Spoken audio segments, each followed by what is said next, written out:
Hello বন্ধুরা, এগুলো কী শাক বলো তো? এগুলোর নাম হচ্ছে পিলিং শাক। পিলিং শাকগুলো ভালো করে কেটে ধুয়ে পরিষ্কার করে রেখে দিয়েছি, আর কিছুটা পরিমাণ সবজিও কেটে রেখে দিয়েছি। তারপর কড়ার মধ্যে তেল দিয়ে চিংড়ি মাছগুলো দিয়ে দিলাম, দিয়ে ভালো করে ভাজা হলে তুলে নিচ্ছি চিংড়ি মাছগুলো। তারপর দিয়ে দেব বড়িগুলো ভালো করে ভাজা হলে তুলে নেব। আর এইদিকে একটা প্যানের মধ্যে দিয়েছি ধনে, জিরে, মৌরি আর তেজপাতা আর একটা শুকনো লঙ্কা, শুকনো খোলায় ভেজে নিচ্ছি। এইদিকে বড়ি ভাজা হয়ে গেছে, তুলে নিচ্ছি। আর এইদিকে শুকনো খোলায় মশলাগুলো ভেজে নিচ্ছি।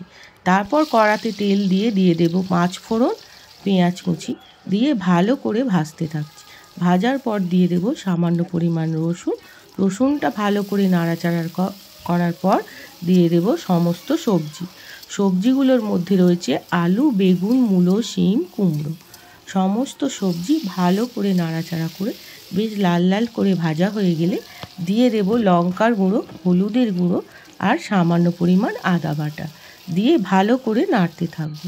বেশ কষানো হয়ে গেলে আমি আগে থেকে ভাপিয়ে রেখেছিলাম পিলিং শাকগুলো, সেইগুলোও দিয়ে দেব, দিয়ে আবারও নাড়াচাড়া করতে থাকবো। তারপর দিয়ে দেব সামান্য নুন আর চিনি দিয়ে এদিকে ভেজে রেখেছিলাম বড়ি আর চিংড়ি মাছ, সেগুলোও দিয়ে সামান্য পরিমাণ জল দিয়ে ফুটতে দিতে থাকবো। এইবার ঢাকা দিয়ে দিলাম। ঠিক 5 মিনিট পর ঢাকা খুলেই ভেজে রাখা মশলাগুলো গুঁড়িয়েছিলাম সেটা দিয়ে দেব। তাহলেই রেডি পিলিং শাকের চচ্চড়ি। কেমন লাগলো বন্ধু?